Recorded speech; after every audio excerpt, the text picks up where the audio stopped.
Hey everyone, this is Shweta. Welcome to UPSC Wallah. वापस आ गए हम आपके लिए एक नया सेशन लेकर और आज की क्लास में हम डिस्कस करने वाले मध्यकालीन भारत के इतिहास का एक नया मोस्ट इंपॉर्टेंट चैप्टर। बहुत सुंदर सा चैप्टर है ये। बेसिकली उस टाइम पीरियड की बात कर रहा है जब सल्तनत काल अपने अंत की ओर जा रहा था, डिक्लाइन हो रहा था। पहले हमने सल्तनत काल की 3 डायनेस्टीज को बहुत डिटेल से पढ़ा। सबसे पहले गुलाम वंश, ममलूक वंश या इलबरी वंश के शासकों के बारे में जाना। दूसरा हमने खिलजी के बारे में खिलजी के बारे में जाना और थर्ड हमने तुगलक्स के बारे में डिस्कस किया। तो तुगलक डायनेस्टी के बाद हमने देखा था कि कैसे मोहम्मद बिन तुगलक की कुछ ऐसी पॉलिसीज थी जो बहुत ज़्यादा इम्पैक्टफुल नहीं थी। इवन उन पॉलिसीज की वजह से नेगेटिव इम्पैक्ट पड़ा था इकॉनमी पे, एडमिनिस्ट्रेशन पर। तो मोहम्मद बिन तुगलक के बाद जो फिरोज शाह तुगलक हुए थे, उन्हीं के टाइम पीरियड में जो एक किंगडम था सल्तनत काल का, वो काफी सिमट कर रह गया था। दक्षिण भारत के ऑलमोस्ट सभी राज्य इंडिपेंडेंट हो चुके थे। पूर्वी भारत में हम देखते हैं बंगाल जो है वो इंडिपेंडेंट हो चुका था। तो ये जो फिरोज शाह तुगलक के बाद किस तरह से छोटे छोटे हमें स्वतंत्र राज्यों का उद्भव होते हुए दिखाई दिया, वो हम डिस्कस करेंगे। किस तरह से हमें राजपूत स्टेट जो है वो हमें दिखाई देते हैं वापस से उनका ओरिजिन होते हुए, वो देखेंगे। पूर्व में क्या चल रहा था, बंगाल वाले क्षेत्र में कौन से रूलर थे, वो देखेंगे। तो बेसिकली ये जो सेशन है इसमें हम देखेंगे कि उत्तर भारत में तुगलक्स के डिक्लाइन के बाद जो सैयद आए, जो लोदीज आए, उस टाइम पीरियड में किस तरह का संघर्ष दिखाई देता है, वर्चस्व को लेकर किस तरह का संघर्ष दिखाई देता है, वो हम इस चैप्टर में डिस्कस करेंगे। तो यहाँ पर हम मालवा, मेवाड़ रीजन, गुजरात रीजन, बंगाल वाले क्षेत्र, इन सब छोटे छोटे जो राज्य का उद्भव होता है वो सब हम यहाँ पर डिस्कस करने वाले। और पैरेलली क्या स्टेटस था सैयदों का और क्या स्टेटस होता है लोदी का। लोदी डायनेस्टी का जो एक पावरफुल रूलर होता है सिकंदर लोदी, उसके बारे में यहाँ पे काफी डिटेल से बताया गया है। तो चलिए स्टार्ट करते हैं सेशन को। आपको दिमाग में क्या रखना है, सल्तनत काल हम पढ़ रहे थे। सल्तनत में तुगलक्स के बाद सैयद लोदी के टाइम पीरियड में किस तरह से नॉर्थ इंडिया में पावर के लिए, सुप्रीमेसी के लिए हमें संघर्ष होते हुए दिखाई देता है। बाकी हमारे कुछ कोर्सेज हैं, 1 year, 2 year, 3 year plan for UPSC civil services examination. तो आप में से जो भी बच्चे आने वाले साल में प्लान कर रहे हैं, आप इन कोर्सेज को देख सकते हैं। इनका लिंक डिस्क्रिप्शन बॉक्स में दिया है। साथ ही मैं आपको बताना चाहूंगी कि 26 मई को प्रीलिम्स का हमारा एग्जाम है। तो आप में से जो भी बच्चे इस साल अपियर कर रहे हैं, मॉक टेस्ट जरूर लगाइएगा। Previous year question practice set करते रहिए।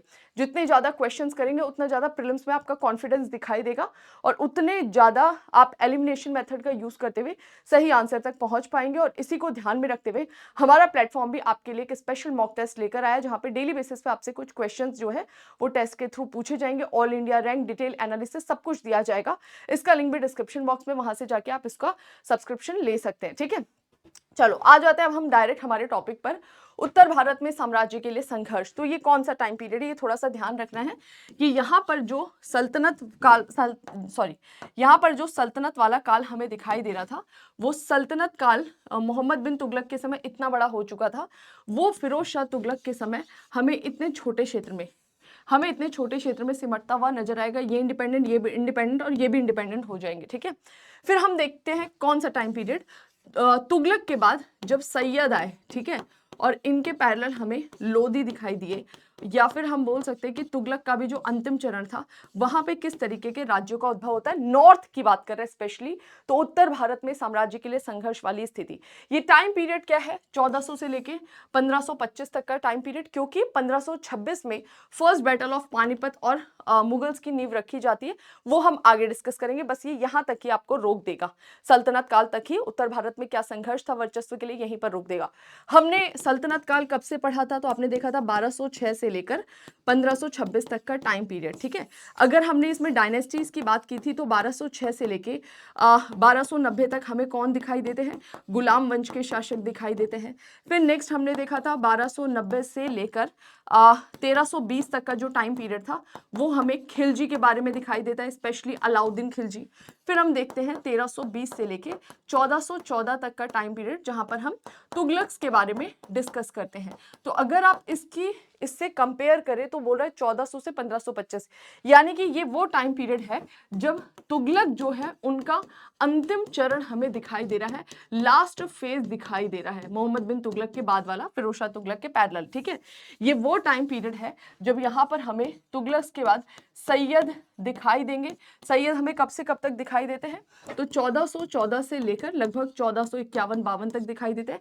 ये वो टाइम पीरियड है जब हमें यहाँ पर लोधी दिखाई देते हैं 1452 से लेके 1526 तक। तो ये टाइम पीरियड में नॉर्थ इंडिया में किस तरीके के क्लैशेस या संघर्ष दिखाई देते हैं वो ये चैप्टर बताने वाला है। ठीक है, तो जल्दी से हम आगे बढ़ेंगे, बहुत ज्यादा टाइम नहीं लेंगे। ये देखो, ये उस टाइम पीरियड का पूरा पिक्चर दिखा दिया। 15वीं शताब्दी ये एनसीईआरटी बुक में दिया हुआ है। 15वीं शताब्दी का मतलब क्या हो गया? 15 का मतलब है 1401 के बाद वाले टाइम पीरियड की बात कर रहा है। यहाँ पर हमें आगे क्या बोलते हैं, सैयद दिखाई देंगे। सैयद के बाद लोधीज दिखाई देते हैं। इसके पैरेलल मेवाड़ हो गया, मालवा वाला रीजन हो गया, इधर गुजरात वाला रीजन हो गया, इधर बंगाल वाला जो क्षेत्र था वो हो गए, इधर हमें गजपतीज दिखाई देते हैं। तो इनके बारे में ही इस चैप्टर में डिस्कस करने वाला है कि किस तरह से सल्तनत काल के सुल्तानों का एम्पायर सिमटा और यहाँ पर हमें छोटे छोटे इंडिपेंडेंट स्टेट्स जो है उभरते हुए दिखाई देंगे। ठीक है, चलिए आगे बढ़ जाते हैं। नेक्स्ट है दिल्ली सल्तनत की बढ़ती कमजोरी। 1398 में दिल्ली पर तैमूर का हमला और उसके बाद तुगलक सुल्तान की अपनी राजधानी से भाग खड़ा होना, इसके कारण बहुत सारे हमें छोटे छोटे क्षेत्रों का उद्भव होते हुए दिखाई दिया। बोल रहे हैं कि हमें क्या पता लगता है कि 1398 के आसपास जब तुगलक यहाँ पर रूल कर रहे थे उस टाइम पीरियड में अटैक हुआ। किसका अटैक हुआ? तैमूर का अटैक हुआ। ठीक है, तो जब तैमूर ने अटैक किया और दिल्ली के आंतरिक क्षेत्रों तक घुस गए और क्षेत्रों को तहस नहस कर दिया, वो समय था जब सल्तनत काल कमजोर हुआ। और जब सुल्तान कमजोर होगा, सुल्तान वीक हो गया, तो फिर जिस भी क्षेत्र पर उसने अपना नियंत्रण स्थापित किया था वो सारे क्षेत्र के जो पहले के शासक थे वो अपने आप को क्या करेंगे? इंडिपेंडेंट करेंगे। तो इसके कारण दिल्ली सल्तनत के काफी सारे ऐसे क्षेत्र थे जहां पर जो सूबेदार थे, जिनको कुछ सूबे मिले हुए थे, वो काफी पावरफुल थे। मौका मिला तो वो सूबेदार और जो छोटे छोटे रजवाड़े थे वो स्वतंत्र हो गए, क्योंकि उनका राजा खुद भाग खड़ा हुआ है, सुल्तान खुद भाग खड़ा हुआ है। तो वो मौका क्यों मिला? बोल रहे कि जो तैमूर वंश के शासक थे उन्होंने अटैक किया और ये अपॉर्चुनिटी मिली किनको? सूबेदारों को और स्वायत्त रजवाड़ों को। अब बोल रहा है दक्कनी राज्यों के अलावा पूरब में बंगाल, पश्चिम में सिंध, मुल्तान दिल्ली से संबंध तोड़ने में आगे रहे। बोल रहे कि केवल दक्कन में ही नहीं, दक्कन तो पूरा इंडिपेंडेंट हो जाता है खिलजी के टाइम, तुगलक के बाद दक्कन पूरा इंडिपेंडेंट हो जाता है। इवन यहाँ पर आप दो स्वतंत्र राज्यों का उद्भव देखते हैं। कौन? यहाँ पर आपको दिखाई देता है विजयनगर किंगडम, जो हम ऑलरेडी पढ़ कर आए हैं, और यहाँ पर हमें दिखाई देते हैं कौन? बहमनीज दिखाई देते हैं। तो दक्कन का तो छोड़िए, बोल रहा है उत्तर भारत के हमें स्वतंत्र क्षेत्र दिखाई देते हैं, जिसमें हमें पूरब में बंगाल सबसे आगे दिखाई देता है। इसके अलावा बोल रहा है मुल्तान वाला जो क्षेत्र है यहाँ पर वो हमें आगे दिखाई देता है, ये इंडिपेंडेंट हुए। ठीक है, साथ साथ में ये गुजरात, मालवा, ये वाले जो क्षेत्र हैं ये इंडिपेंडेंट होते हुए दिखाई देते हैं। ठीक है, जल्द ही गुजरात, मालवा, जौनपुर यानी पूर्वी उत्तर प्रदेश में यहाँ पर दिखाई देता है। तो गुजरात वाला क्षेत्र यहाँ पर हमें मालवा दिखाई देता है, और इधर चले जाओ पूर्वी उत्तर प्रदेश में यहाँ पर हमें जौनपुर दिखाई देता है। तो यहाँ पर इन तीन क्षेत्रों का जिक्र कर रहा है। कौन कौन सा? गुजरात है, मालवा वाला रीजन है, जौनपुर वाला रीजन है। तो जल्द ही गुजरात, मालवा, जौनपुर के सूबेदारों ने भी अपने आप को स्वतंत्र घोषित कर लिया।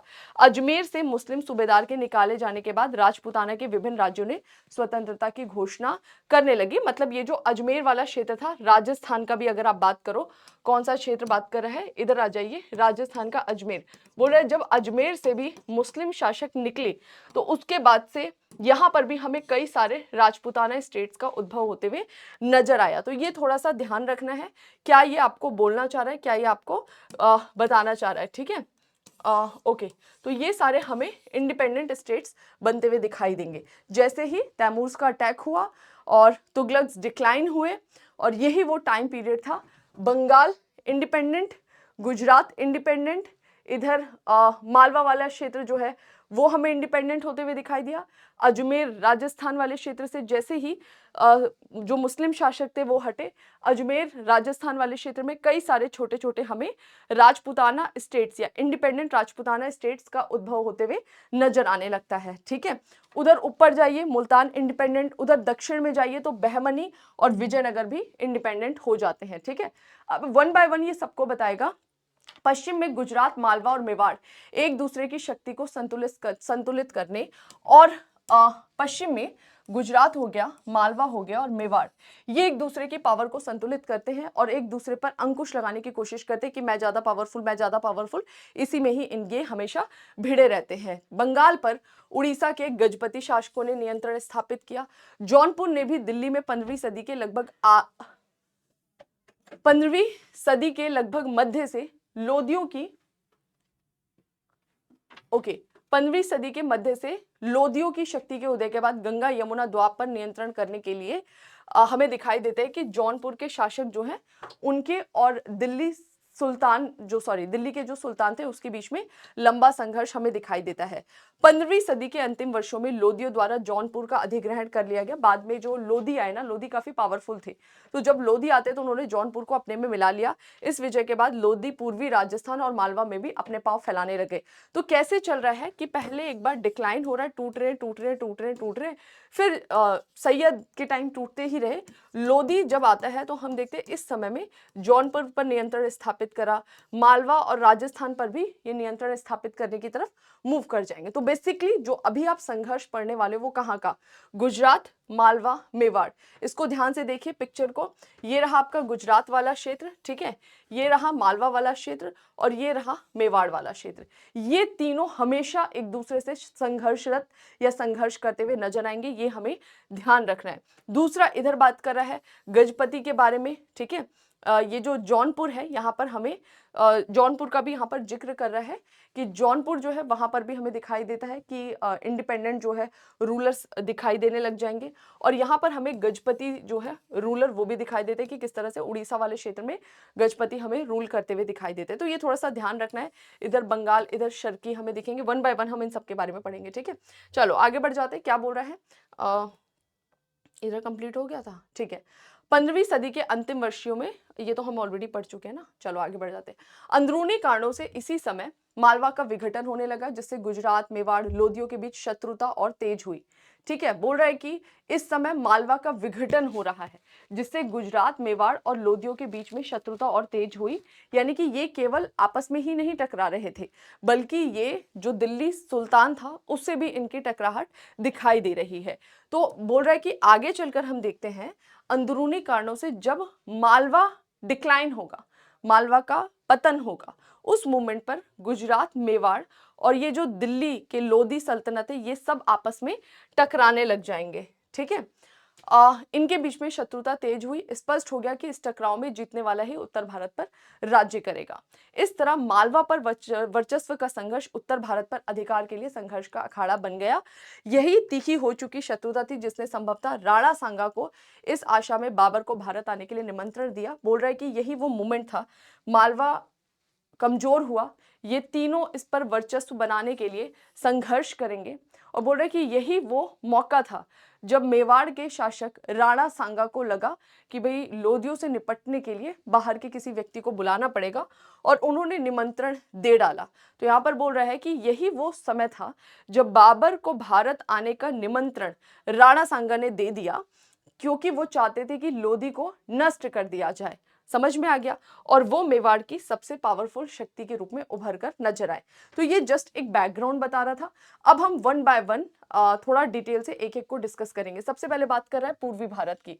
पूर्वी भारत वाला क्षेत्र यहाँ पे बात कर रहा है। यहाँ पर बात करेगा किसकी, बंगाल की, असम की और उड़ीसा की। 3 क्षेत्रों की बात करेगा। इधर है बंगाल, इधर है उड़ीसा और इधर हमें असम दिखाई देता है। दूरी और जलवायु के कारण बंगाल बार बार दिल्ली से स्वतंत्र हो जाता था। तो जैसे ही मोहम्मद बिन तुगलक का पतन हुआ, तुरंत जो है फिरोज शाह तुगलक के टाइम पीरियड में बंगाल इंडिपेंडेंट हो गया, क्योंकि ये बहुत दूर है, दिल्ली से काफी दूर पड़ता था, तो ये बहुत जल्दी स्वतंत्र हो जाता था। और इस कारण भी कि संचार संपर्क काफी सीमा तक जलमार्ग पर निर्भर था, जिससे तुर्क शासक अपरिचित थे। इनका दिल्ली वाले या आसपास के क्षेत्र से जो संचार का माध्यम था, मूवमेंट किया जा सकता था, वो कैसे किया जा सकता था, पानी, गंगा नदी है, ठीक है, तो पानी से संचार हो सकता था। लेकिन उस व्यवस्था से तुर्क जो है वो परिचित नहीं थे। इसका परिणाम हमें क्या दिखाई दिया कि जब भी दिल्ली के सुल्तान कमजोर होंगे, बंगाल हमें इंडिपेंडेंट होते हुए नजर आएगा। विभिन्न क्षेत्रों के विद्रोहों में मोहम्मद तुगलक के उलझे होने के कारण बंगाल 1338 में दिल्ली से अलग हो गया। आपको पता है कि मोहम्मद बिन तुगलक के बारे में हमने जाना था कि किस तरह से वो अलग अलग अभियानों में लगा हुआ था और वो मूवमेंट था कि बंगाल इंडिपेंडेंट हो गया। कारण क्या है? एक तो दूरी और संचार संपर्क की कमी। संचार संपर्क के लिए जो व्यवस्था थी वो क्या था? जलीय व्यवस्था, जिसका प्रयोग करना तुर्क नहीं जानते थे। तो इसकी वजह से ये क्षेत्र इंडिपेंडेंट हो जाता है 1300 के बाद। 4 साल बाद जो बंगाल वाला क्षेत्र था वहां पर हमें किसका रूल दिखाई दिया? इलियास खान नामक एक अमीर ने लखनौती और सोनारगांव पर कब्जा कर लिया तथा सुल्तान शमसुद्दीन इलियास खान के नाम से गद्दी बैठा। तो अब हमें दिखाई देता है तुगलक्स के बाद या तुगलक्स के पैरेलल बंगाल पर किसका नियंत्रण हुआ? तो यहाँ पर इलियास खान नामक व्यक्ति बैठता है और उसने कौन सी पदवी धारण की? सुल्तान शमसुद्दीन इलियास खान के नाम से गद्दी पर बैठ गया। उसने पश्चिम में तिरहुत से लेकर चंपारण, गोरखपुर तक और अंततः बनारस तक अपना अधिकार कर लिया। तो बोल रहा है कि इधर ये जो बिहार का चंपारण वाला क्षेत्र है, उत्तर प्रदेश का गोरखपुर वाला क्षेत्र है, उत्तर प्रदेश का बनारस वाला क्षेत्र है, इन सभी क्षेत्रों पर उसने नियंत्रण स्थापित कर लिया था। किसने? इलियास खान ने। ठीक है। इससे मजबूर होकर फिरोज तुगलक को उसके खिलाफ एक मुहिम चलानी पड़ी। अब फिरोज शाह तुगलक कौन है? मोहम्मद बिन तुगलक के बाद का उत्तराधिकारी। तो जब यहाँ पर इलियास खान मजबूत हो रहा था, ये वो मोमेंट था जब फिरोज शाह तुगलक को लगा कि नहीं, अब ये फैल रहा है, ये बनारस तक पहुंच चुका है, तो हमें इसको रोकना चाहिए। और रोकने के लिए जो फिरोज शाह तुगलक था उसने इसके खिलाफ अभियान चलाया। हालांकि ये अभियान में असक्सेसफुल नहीं हो पाया था। तो आगे राइटर यही बोलता है कि इलियास एक दला के मजबूत किलों में पनाह ले लेता है, एक फोर्ट में जाके पनाह ले लेता है। फिरोज शाह तुगलक ने भी दिखावा किया कि पहले वो घेराबंदी करता उस फोर्ट का, फिर उसने दिखावा किया कि भाई मैं तो यहाँ से जा चुका हूँ। इलियास खान जब यहाँ से निकलता है, फिरोज शाह तुगलक के साथ उसका वॉर हुआ।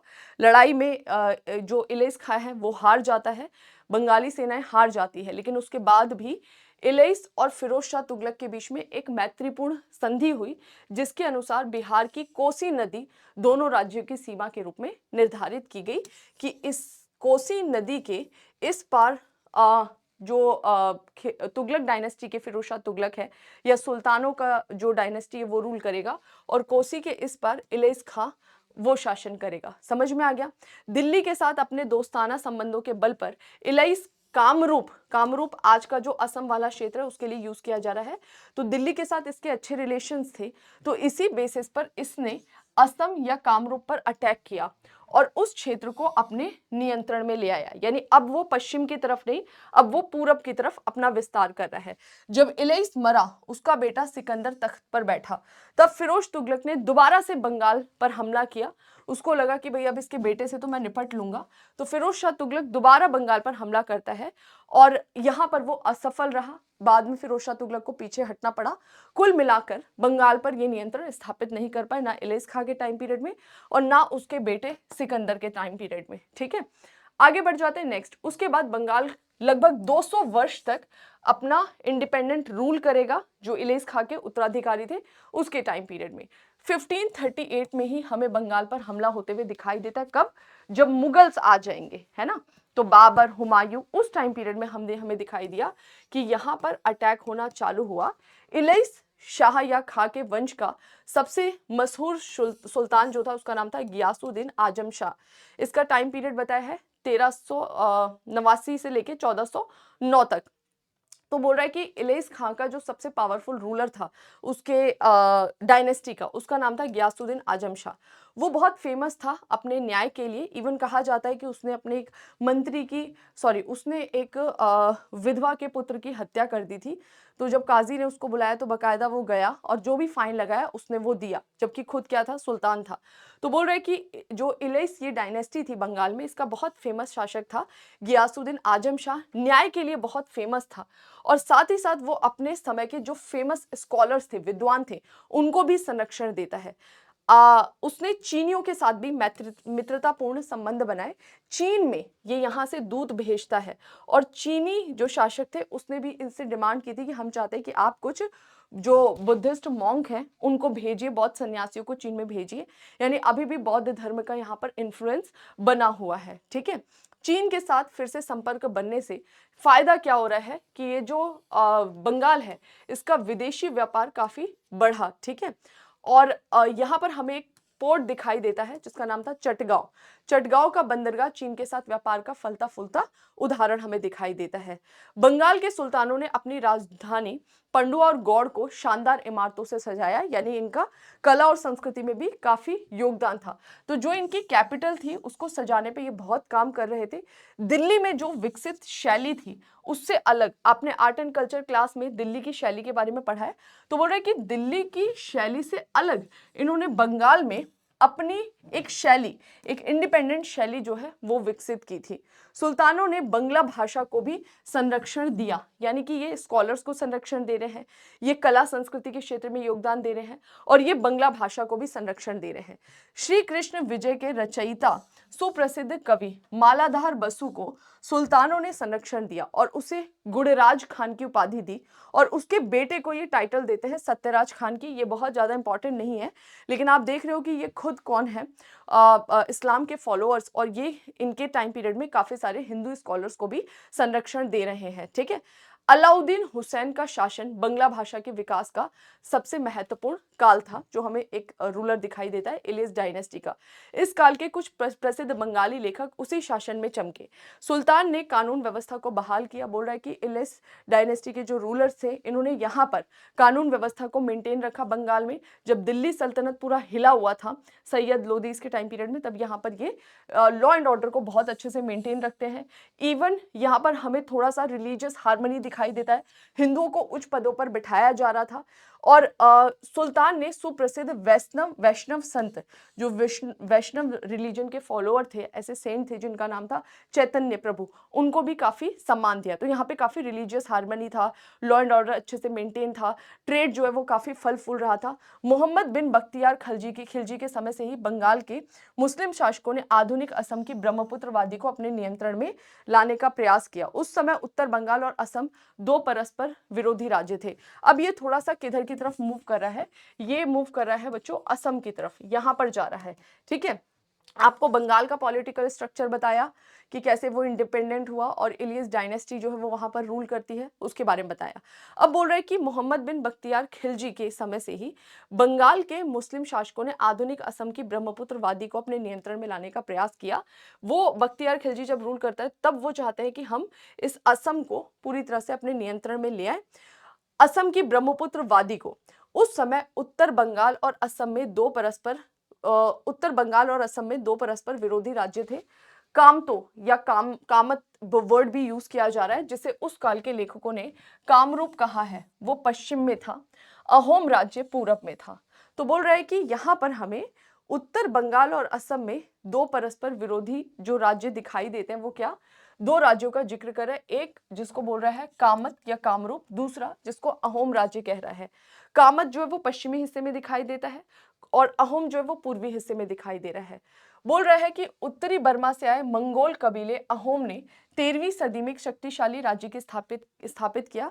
अब ये अहोम कौन थे, तो बोल रहा है कि अहोम बेसिकली कौन थे, ये जो बर्मा था ना, म्यांमार जिसे कह रहे हैं, तो उत्तरी बर्मा से ही जो मंगोल की एक ट्राइब आई थी वही आपको अहोम के रूप में दिखाई देते हैं। कहां पर, इसके पूर्वी हिस्सों में।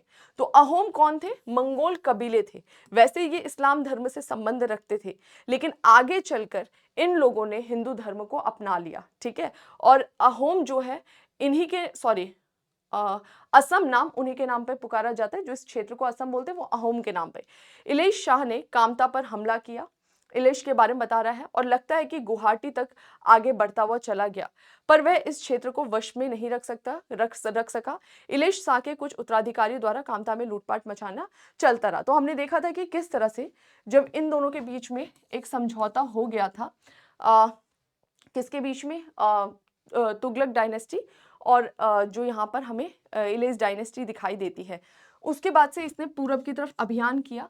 अभियान करने के बाद क्षेत्र को जीता, लेकिन लंबे समय तक नियंत्रण में नहीं रख पाया, आगे वो इंडिपेंडेंट हो गया। फिर भी समय समय पे बंगाल की जो इलियस डायनेस्टी है ये कहीं ना कहीं असम के क्षेत्रों पर लगातार अटैक करती थी, लूटपाट मचाती रहती थी। समझ में आ गया। चलिए आगे बढ़ जाते हैं। नेक्स्ट, अहोमों का समर्थन पाकर अलाउद्दीन हुसैन शाह ने एक हमला किया तथा कामतापुर नगर, आज का कूच बिहार को नष्ट करके उस क्षेत्र को बंगाल में मिला लिया। अब यहाँ पर हमें दो क्षेत्र दिखाई दे रहे थे ना, एक बात किया किसका इसने, एक बात करा कामत और दूसरा बात करा अहोम। तो बोल रहा है कि जो अहोम था ना उसका समर्थन पाकर आगे देखते हैं कि अलाउद्दीन हुसैन शाह, जिसके बारे में अभी आपने पढ़ा था कि इंपॉर्टेंट रूलर था इलिस डायनेस्टी का, अलाउद्दीन हुसैन शाह ने कामतापुर नगर पर नियंत्रण स्थापित कर लिया था, इसको अपने में मिला लिया। इसी समय पूर्वी ब्रह्मपुत्र वादी पर सोहुंगमुख का राज्य था, जिसे अहोम शासकों में सबसे शक्तिशाली माना जाता था। बोल रहे कि अहोम शासक इस समय कौन दिखाई देते हैं, सोहुंगमुंग उनका नाम था। उसने अपना नाम बदलकर स्वर्ग नारायण कर लिया। उसने राज्य को सभी दिशाओं में फैलाया। वैष्णव सुधारक शंकर देव इस काल के थे और उन्होंने इस क्षेत्र में वैष्णव पंथ के प्रचार प्रसार में काफी भूमिका निभाई। तो कुल मिलाकर ये असम का पॉलिटिकल सिस्टम बता रहा है, जिसमें कामत और अहोम इन दोनों का जिक्र इसके द्वारा किया जा रहा है। ठीक है, आगे बढ़ते हैं। अलाउद्दीन हुसैन का शासन बांग्ला भाषा के विकास में ये वापस किसकी तरफ जा रहा है, इलेस की तरफ। उनके काल का ये हम ऑलरेडी देख चुके हैं ना, उसी को रिपीट कर दिया।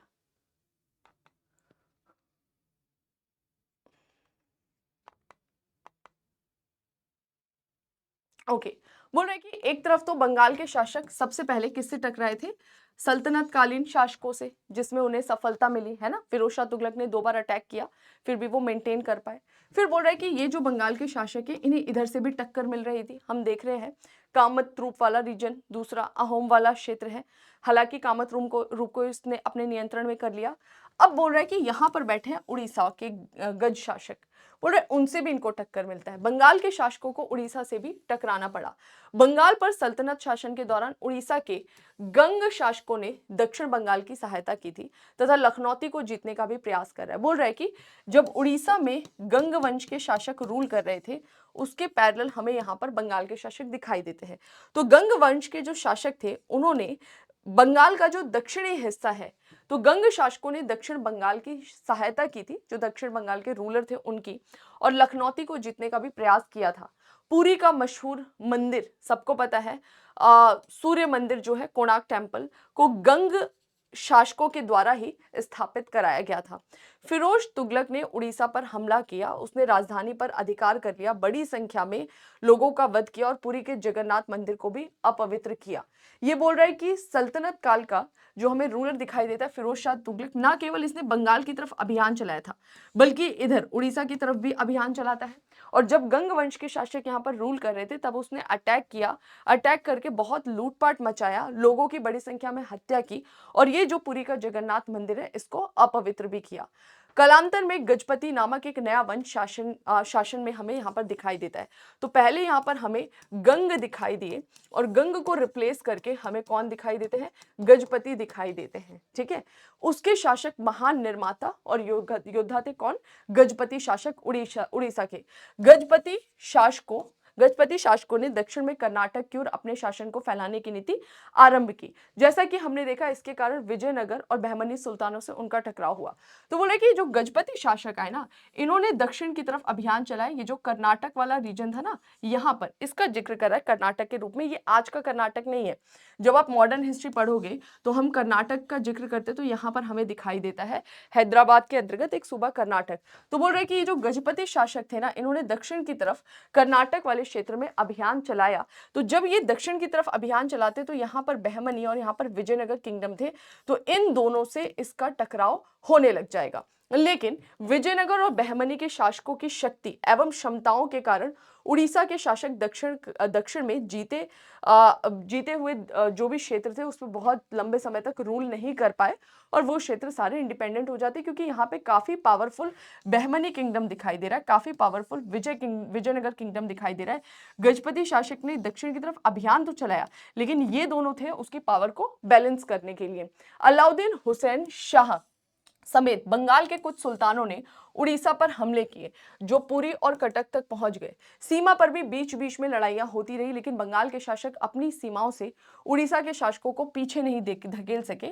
उड़िया शासक अगर एक ही समय में बंगाल और कर्नाटक जैसे दूर के क्षेत्रों में सफलतापूर्वक लड़ाइयां लड़े हैं, यानी यहां पर भी ये जो गजपति शासक थे इन्होंने कहीं ना कहीं अपना प्रभुत्व जमाए रखा। हालांकि वो क्षेत्र लंबे समय तक रूल नहीं कर पाए, लेकिन फिर भी अपने क्षेत्र को तो मेंटेन रखा। दूसरी तरफ बंगाल के शासक भी अटैक कर रहे रहे हैं और वो गजपति शासक उनसे खुलकर मुकाबला कर रहे हैं अलाउद्दीन हुसैन शाह से। इसका मतलब है ये गजपति शासक दो छोर पर लड़ रहे हैं ना, एक नॉर्थ पे बंगाल से, एक साउथ में बहमनी और विजयनगर से टक्कर ले रहे हैं। यानी गजपति रूलर्स काफी पावरफुल थे, ये उनकी शक्ति और शौर्य का प्रमाण देता है। ठीक है, अब आ जाते पश्चिम भारत। तो पूर्वी भारत में क्या संघर्ष था, एक मोटा मोटा आपके दिमाग में बैठना चाहिए। क्या, तो हमने देखा सबसे पहले बंगाल, वहां पर हमें कैसे इलिश वंश दिखाई देता है उसके बारे में। फिर ये असम वाला क्षेत्र जो था, असम वाले क्षेत्र के लिए टर्म यूज कर रहा है वो क्या, बाद में कि यहाँ पर हमें दिखाई दे रहा है कामत्रुप, और दूसरा अहोम। अहोम कौन थे, उत्तरी बर्मा से आए हुए मंगोल ट्राइब थे जो बाद में हिंदू धर्म को अपना लेंगे और वैष्णवाइट्स को काफी ज्यादा फॉलो करते हैं, उनका प्रचार प्रसार करते हैं। फिर दक्षिण में आ जाओ, उड़ीसा का जिक्र करा। उड़ीसा वाला जो रीजन था, यहाँ पर हमने दो शासकों के बारे में पढ़ा, दो डायनेस्टीज, एक गंग वंश। गंग वंश के टाइम पीरियड ने फिरोज शाह तुगलक ने अटैक किया, काफी तहस नहस किया यहाँ के मंदिरों को, स्पेशली जो जगन्नाथ टेम्पल है उसको अपवित्र किया। फिर यहाँ पे गंग के बाद आए गजपति जो काफी पावरफुल थे, इन्होंने अपने टाइम पीरियड में दक्षिण की तरफ अभियान चलाया। तो बहमनी, विजयनगर और नॉर्थ में जो आपको दिखाई देते हैं बंगाल, इन सब से इसकी टकराहट हुई, फिर भी ये काफी सफलतापूर्वक अपने क्षेत्र को संभालने में सक्सेसफुल रहा। अब आ जाते हैं पश्चिम भारत वाला क्षेत्र, इस क्षेत्र की बात कर रहे हैं। अब पश्चिम भारत में थोड़ा सा पॉलिटिकल हमें कॉम्प्लेक्सिटी दिखाई देती है। तीन क्षेत्रों की बात करेगा, गुजरात, मालवा, मेवाड़, इसको अच्छे से दिमाग में बसा लीजिए। ये रहा गुजरात वाला क्षेत्र। मालवा यहाँ पर दिखाई देता है, नर्मदा और ताप्ती नदी जो है उसके बीच वाला जो क्षेत्र है, पठारी क्षेत्र, उसके लिए हम यूज करते हैं मालवा। ठीक है, और ऊपर आ जाइए, राजस्थान का जो पूर्वी हिस्सा है वहां पे हमें मेवाड़ क्षेत्र दिखाई देता है। तो मेवाड़ है, मालवा है और इधर गुजराती दिमाग में आपके सेट होना चाहिए। अपने फलते फूलते बंदरगाहों और मिट्टी के उपजाऊपन के कारण गुजरात दिल्ली सल्तनत के सबसे समृद्ध सूबों में से एक था। मतलब दिल्ली सल्तनत के अंतर्गत जो सूबे आ रहे थे, गुजरात उनके नियंत्रण में था। गुजरात का बंदरगाह बहुत इंपॉर्टेंट है, गुजरात खुद बहुत फर्टाइल रीजन था। तो बोल रहे उपजाऊ मिट्टी और बंदरगाह के कारण ये काफी समृद्ध क्षेत्र था दिल्ली सल्तनत का। लेकिन फिरोज तुगलक के अधीन गुजरातों में एक उदार सूबेदार शासक के रूप में नियुक्ति किया गया। फिरोज शाह तुगलक जब यहाँ रूल कर रहा था तो उसने गुजरात में अपने क्षेत्र के मैनेजमेंट के लिए एक उदार मुस्लिम सूबेदार नियुक्ति किया जो थोड़ा लिबरल टाइप था। वो जो लिबरल टाइप का शासक था उसने हिंदू धर्म को काफी प्रोत्साहन दिया और आगे चल के उसकी जगह जफर खान ने ली, जिसका पिता काफी साधारण व्यक्ति था। ठीक है, वह एक राजपूत था। अब बोल रहा है कि यहाँ पर ना थोड़ा सा समझिएगा, पहले जो गुजरात में रूल कर रहा था वो कौन था, वो मुगल्स का ही एक व्यक्ति था, उनके द्वारा ही नियुक्त एक व्यक्ति था जो एक उदार सूबेदार था। बोल रहे कि उसके बाद जो गुजरात का शासक बना, तो बोल रहे कि ये जो उदार सूबेदार था इसकी जगह कौन ले लेता है, जफर खां ले लेता है। उसकी जगह जफर खां ने ली, जिसका पिता एक बहुत साधारण व्यक्ति था। अब ये जफर खां के बारे में बात कर रहा है कि जो जफर खां है ना, ये एक्चुअली मुस्लिम नहीं था, वह एक राजपूत था पर इस्लाम में दीक्षित हो गया। यानी कि जफर खां ने इस्लाम धर्म को अडॉप्ट कर लिया और उसने अपनी बहन का विवाह किससे कर दिया था, फिरोज शाह तुगलक से। आप समझ पा रहे हैं, तो पहले फिरोज शाह तुगलक ने यहाँ पर उदार मुस्लिम को अपॉइंट किया था, बाद में हमें जफर खां दिखाई देता है जो खुद हिंदू राजपूत था, इस्लाम धर्म को अडॉप्ट करता है और वैवाहिक संबंध स्थापित करे किसके साथ, फिरोज शाह तुगलक के साथ अपनी बहन का विवाह करा। समझ में आया। दिल्ली पर तैमूर के हमले के बाद गुजरात और मालवा स्वतंत्र हो गए। ये जो गुजरात और मालवा क्षेत्र जो अभी तक इनके नियंत्रण में था, जब यहां पर तैमूर ने अटैक किया तो ये दोनों इंडिपेंडेंट हो जाते हैं।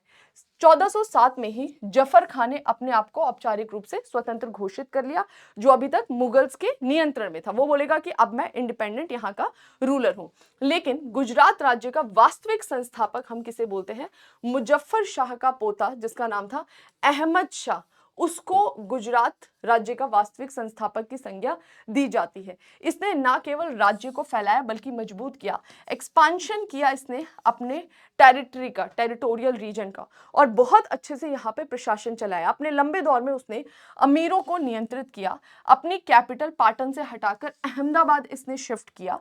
वह एक महान निर्माता था, अनेक शानदार महल, बाजार, मस्जिद, मदरसे, ये सब जो है उसके समय में बने और उसको उसने सजाया, सुसज्जित किया। ठीक है, तो यहाँ पर आपको जफर खां का ही आगे जो उत्तराधिकारी दिखाई देते हैं उनमें बोल रहा है कि एक्चुअल में जो संस्थापक किसे माना जाता है, मोहम्मद शाह का पोता अहमद शाह हुआ। मुजफ्फर शाह का पोता अहमद शाह जो है ये हमें वास्तविक उत्तराधिकारी के रूप में दिखाई देता है, क्योंकि इसने काफी कुछ काम किया। अहमद शाह का जिक्र आप कई बार पाते भी हैं। ठीक है, कि गुजरात का शासक अहमद शाह, जब हम पढ़ेंगे पोर्तुगीज का आगमन उस समय हम डिस्कस करेंगे। गुजरात के जैनियों के समृद्ध वास्तु परंपरा का उसने भवन निर्माण की शैली के रूप में विकसित किया या उसका विकास किया, जो दिल्ली से स्पष्ट रूप से भिन्न थी। बोल रहे अहमद शाह के टाइम पीरियड में कला संस्कृति गुजरात में काफी फल फूल रही थी। और गुजरात में हम पहले ही पढ़कर आए हमारे आर्ट एंड कल्चर वाले लेक्चर में कि एक अलग से जैन शैली का विकास हुआ था, जिसके बारे में हमने देखा था। तो बोल रहे कि उसने उस जैन शैली की जो वास्तुकला थी उसका काफी ज्यादा इम्पैक्ट डाला इसकी गुजरात की कला संस्कृति को प्रभावित करने में। ठीक है, अहमदाबाद में एक जामा मस्जिद है और 3 दरवाजा, ये बहुत फेमस वास्तु शैली के उदाहरण हैं। अहमद शाह ने सौराष्ट्र में गिरनार के मजबूत किले को मात देकर हथियाया और साथ ही उसने वहां के राजा को खिराज देते रहने के वादे के साथ में वो क्षेत्र लौटा दिया। अब देखो अहमद शाह ने दो महत्वपूर्ण क्षेत्रों की यहाँ पर बात करेगा। पहला बात कर रहा है सौराष्ट्र की, तो बोल रहा है कि अहमद शाह जो है उसने सौराष्ट्र में गिरनार के मजबूत किले को तोड़ दिया। और जो गिरनार का मजबूत किला था उसको तोड़ने के बाद इसने ना केवल गिरनार के शासक को पराजित किया बल्कि उसको फिर छोड़ भी दिया कि तुम हमको खिराज दोगे। ठीक है, खिराज का मतलब है जो रिलीजियस टैक्स, वो तुमको पे करना पड़ेगा। जब भी तुम देना बंद करोगे तभी हम तुम पर वापस से अटैक कर देंगे। फिर उसने मशहूर हिंदू तीर्थ सिद्धपुर पर हमला किया और वहां अनेक सुंदर मंदिरों को ध्वस्त किया। तो जो पहले फिरोज शाह तुगलक के टाइम पीरियड में मुस्लिम उदारवादी व्यक्ति था, वो जहां गुजरात में हिंदू धर्म को प्रमोट करने में एक थोड़ा सा लिबरल टाइप का स्ट्रक्चर अपना रहा है, वहीं दूसरी तरफ हम देख रहे हैं कि यहाँ पर जब राजपूत जो इस्लाम में कन्वर्ट हुए हैं, वो अपनी शुद्धता को दिखाने के लिए कई बार हिंदू मंदिरों को तोड़ते हैं, उन पर अटैक करते हैं, जैसा कि अहमद शाह के बारे में हम देख रहे हैं यहाँ पर। ठीक है, उसने गुजरात के हिंदुओं पर जजिया भी इम्पोज किया, जो पहले नहीं लगाया जाता था। ये भी क्या था, एक रिलीजियस टैक्स था जो कि गैर हिंदू पर लगाया जाता था। हिंदू मंदिरों के विनाश का आदेश दिया था अहमद शाह ने, जो दर्शा रहा था कि ये कितना ज्यादा धर्म में अंधा है। तो एक तरफ तो ये हिंदू मंदिरों को तहस नहस करने की बात कर रहा है, वहीं दूसरी तरफ हमें दिखाई दे रहा है कि इसने अपने जो दरबार था उसमें बहुत सारे हिंदुओं को अपॉइंट किया हुआ था, अच्छी अच्छी पोजीशन पर अपॉइंट किया हुआ था। ठीक है, अब आ जाते हैं महमूद बेगड़ के बारे में जानते हैं। महमूद बेगड़ भी गुजरात का ही शासक था। गुजरात का सबसे महत्वपूर्ण या मशहूर सुल्तान महमूद बेगड़ हुआ। इसका टाइम पीरियड यहाँ पर बताया है। इसे इसलिए बेगढ़ कहा जाता है क्योंकि इसने 2 गढ़ या फिर 2 किलों को तोड़ा था। 2 सबसे शक्तिशाली किले कौन, सौराष्ट्र में गिरनार और दूसरा दक्षिण गुजरात में चापानेर। तो ये 2 किले इसके द्वारा ध्वस्त किए गए थे, इस वजह से इसे महमूद बेगढ़ के नाम से जाना गया। गिरनार का शासक सालाना खिराज देता था, जैसा कि आपको पता है। यहाँ पर ही डिसाइड कर दिया था किसने, अहमद शाह ने गिरनार के शासक को कि तुमको सालाना खिराज देना पड़ेगा। तो यहाँ पर यही था कि गिरनार का शासक सालाना खिराज तो देता ही था गुजरात के शासक को, पर सौराष्ट्र को पूरी तरह से अधीन बनाने की नीति के अंतर्गत उसने राज्य को छीन लिया। कौन छीन लेता है, महमूद बेगढ़। महमूद बेगढ़ चाहता था कि मैं सौराष्ट्र को पूरी तरह से अपने में मिला लूं, तो उनके खिराज देने के बावजूद भी उसने अटैक करके उस क्षेत्र को अपने नियंत्रण में कर लिया। सौराष्ट्र एक समृद्ध और खुशहाल क्षेत्र था जहां अनेक उपजाऊ इलाके थे, और जब रूलर के पास ऐसा उपजाऊ इलाका आएगा तो उसका रेवेन्यू बढ़ जाएगा ना। तो जो सौराष्ट्र का गिरनार किला था, जहां के शासक ऑलरेडी इनको दे रहे थे खिराज, फिर भी उससे संतुष्ट नहीं था और महमूद बेगढ़ ने उसको अपने डायरेक्ट नियंत्रण में कर लिया। यानी सौराष्ट्र जो है अब वो गुजरात के शासक के डायरेक्ट कंट्रोल में आ गया। सौराष्ट्र पर शासन के लिए ही नहीं बल्कि सिंध के खिलाफ कार्यवाही के आधार के रूप में गिरनार के शक्तिशाली गढ़ को उपयुक्त समझा गया कि गिरनार का किला जो है वो बहुत महत्वपूर्ण है। इससे न केवल सौराष्ट्र पर अच्छे से रूल किया जा सकता है, बल्कि ये जो सिंध वाला क्षेत्र है यहाँ पर भी नियंत्रण स्थापित किया जा सकता है। सुल्तान ने गिरनार की पहाड़ी के तलहटी में एक नया नगर बसाया। उस नगर का नाम है मुस्तफाबाद। थोड़ा सा ध्यान रखिएगा, उसने वहां अनेक शानदार इमारतें बनाई। कहां पर? सौराष्ट्र में ही मुस्तफाबाद जो है वहां पर उसके द्वारा काफी सारी अच्छी अच्छी इमारतें बनाई और अपने कुलीनों को भी कहा कि तुम इस नगर को अच्छे से बसाओ, यहाँ पे बड़ी बड़ी इमारतें बनाओ। इस तरह मुस्तफाबाद जो है वो गुजरात की दूसरी राजधानी के रूप में उभरा। एक तरफ अहमदाबाद, दूसरा मुस्तफाबाद। आगे चलकर महमूद ने द्वारका को इस आधार पर नष्ट किया। द्वारका सभी जानते होंगे, तो बोल रहे हैं कि द्वारका को क्यों नष्ट किया? तो महमूद का कहना था कि यहाँ पर काफी सारे लुटेरे शरण ले लेते हैं, तो उसको उनके शरण लेने से, उनके लूटपाट को रोकने से, क्योंकि इसके टाइम पीरियड में बहुत लूटपाट होता था इस क्षेत्र में, तो इसका कहना था कि वो लोग लूट लेते हैं किसको? जो यहाँ से मक्का जाने वाले तीर्थ यात्री थे उनको। तो इस वजह से इसने द्वारका को ध्वस्त कर दिया कि वहां से अब लुटेरे के छुपने की जगह खत्म हो जाएगी और मक्का जाने वाले यात्रियों को कोई तकलीफ नहीं होगी। इस अभियान का इस्तेमाल वहां के अनेक प्रसिद्ध हिंदू मंदिरों को नष्ट करने के लिए भी किया गया। बोल रहे कि ये जो इन्होंने सहारा लिया किसका? तीर्थ यात्रियों की सुविधा का, या फिर इन्होंने द्वारका को नष्ट करने की बात जो कही है, ये हमें आगे भी दिखाई दी और इस लेवल पर दिखाई दी कि इन्होंने बड़े हिंदू मंदिरों को भी नष्ट किया, मतलब बहुत ज्यादा उसको अपने टारगेट में लेकर आएंगे। ठीक है,